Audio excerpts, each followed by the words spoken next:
ಬಾಗೇಪಲ್ಲಿ ತಾಲೂಕಿನ ಗೂಳೂರು ಸರ್ಕಾರಿ ಶಾಲಾ ಕೊಠಡಿ ಉದ್ಘಾಟಿಸಿದ ನಂತರ ಮಾತನಾಡಿದ ಶಾಸಕ ಸುಬ್ಬಾರೆಡ್ಡಿ, ಶಾಲೆಗೆ 75ನೇ ವರ್ಷಾಚರಣೆ ಸಂಭ್ರಮ ಇದೆ. ಶಿಕ್ಷಣ ಸಚಿವ ಮಧು ಬಂಗಾರಪ್ಪ ಅವರನ್ನು ಆಹ್ವಾನಿಸಲಾಗುವುದು. ಶಾಲೆಯನ್ನು ದತ್ತು ಪಡೆದಿದ್ದೇವೆ. ಶಾಲೆಗೆ ಅಗತ್ಯ ಕೊಠಡಿ, ಶೌಚಾಲಯ, ಕಾಂಪೌಂಡ್ ಸೇರಿದಂತೆ ಮೂಲ ಸೌಲಭ್ಯಗಳನ್ನು ಕಲ್ಪಿಸಲು ಸರ್ಕಾರದ ಅನುದಾನದ ಜೊತೆಗೆ ಶಾಲೆಯ ಹಳೆ ವಿದ್ಯಾರ್ಥಿಗಳು ದಾನಿಗಳ ನೆರವು ಪಡೆದು ಹೈಟೆಕ್ ಮಾದರಿ ಶಾಲೆ ಮಾಡಲಾಗುವುದು ಎಂದರು. ನಮ್ಮ ಗೂಳೂರಲ್ಲಿ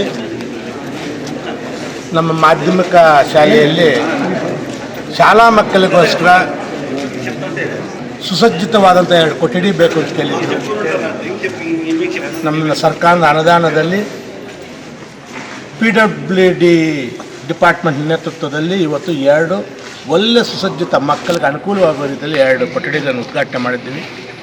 ಮತ್ತು ಕಾಂಪೌಂಡ್ ಬೇಕಂದ್ರೆ ಕಾಂಪೌಂಡು ಹಾಕಿದ್ದೀವಿ. ಇನ್ನೂ 2 ಸ್ಕೂಲ್ ಬಿಲ್ಡಿಂಗ್ ಬೇಕು, ಎಲ್ಲ ಹಾಕಿದ್ವಿ. ಏನು ಈ ಸ್ಕೂಲಲ್ಲಿ ನಮಗೆ ನೀಡ್ ಏನಿದೆ ಅಂತೆಲ್ಲ ಮಾಡಿದ್ದೀವಿ.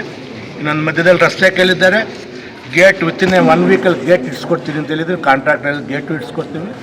2022-23ನೇ ಸಾಲಿನ ವಿವೇಕ ಶಾಲಾ ಕೊಠಡಿ ಯೋಜನೆ ಸರ್ಕಾರಿ ಹಿರಿಯ ಪ್ರಾಥಮಿಕ ಶಾಲೆಗಳಿಗೆ ಕೊಠಡಿಗಳ ನಿರ್ಮಾಣ ಕಾಮಗಾರಿ ಕ್ರಿಯಾ ಯೋಜನೆಯಾಗಿದ್ದು, ಸರ್ಕಾರಿ ಶಾಲೆಗಳಿಗೆ ಅಗತ್ಯ ಮೂಲ ಸೌಕರ್ಯಗಳನ್ನು ಕಲ್ಪಿಸಲು ರಾಜ್ಯ ಸರ್ಕಾರ ಅನೇಕ ಕ್ರಮಗಳನ್ನು ಕೈಗೊಂಡಿದೆ. ಇದೀಗ ಹಂತ ಹಂತವಾಗಿ ಅನುಷ್ಠಾನಕ್ಕೆ ಬರುತ್ತಿದ್ದು, ಸರ್ಕಾರಿ ಶಾಲೆಗಳು ಇನ್ನಷ್ಟು ಅಭಿವೃದ್ಧಿಯಾಗಬೇಕು. ಸಾರ್ವಜನಿಕರು ಬಹುದಿನಗಳ ಬೇಡಿಕೆ ಈಡೇರಿಸಿದ್ದು, ವಿದ್ಯಾರ್ಥಿಗಳು ಉತ್ತಮವಾಗಿ ವಿದ್ಯಾಭ್ಯಾಸ ಮಾಡಬೇಕು. ಗ್ರಾಮೀಣ ಸರ್ಕಾರಿ ಶಾಲೆಗಳಿಗೆ ಮೂಲ ಸೌಕರ್ಯಗಳನ್ನು ಒದಗಿಸುವ ಕೆಲಸ ಮಾಡುತ್ತಿದ್ದೇವೆ ಎಂದರು. ತಾಲೂಕಿನ ಎಲ್ಲ ಸರ್ಕಾರಿ ಶಾಲೆಗಳಲ್ಲಿ ಮಕ್ಕಳು ಗುಣಮಟ್ಟದ ಶಿಕ್ಷಣಕ್ಕೆ, ಉತ್ತಮ ವಾತಾವರಣಕ್ಕೆ ಹಾಗೂ ಅಗತ್ಯ ಮೂಲ ಸೌಲಭ್ಯಗಳನ್ನು ಕಲ್ಪಿಸಲು ಸರ್ಕಾರದಿಂದ ಹೆಚ್ಚು ಅನುದಾನ ಬಳಕೆ ಮಾಡಲಾಗುತ್ತಿದೆ. ವಸತಿ ಶಾಲೆ ಜೊತೆಗೆ ಸರ್ಕಾರಿ ಶಾಲೆಗಳನ್ನು ಅಭಿವೃದ್ಧಿಪಡಿಸಲಾಗುವುದು.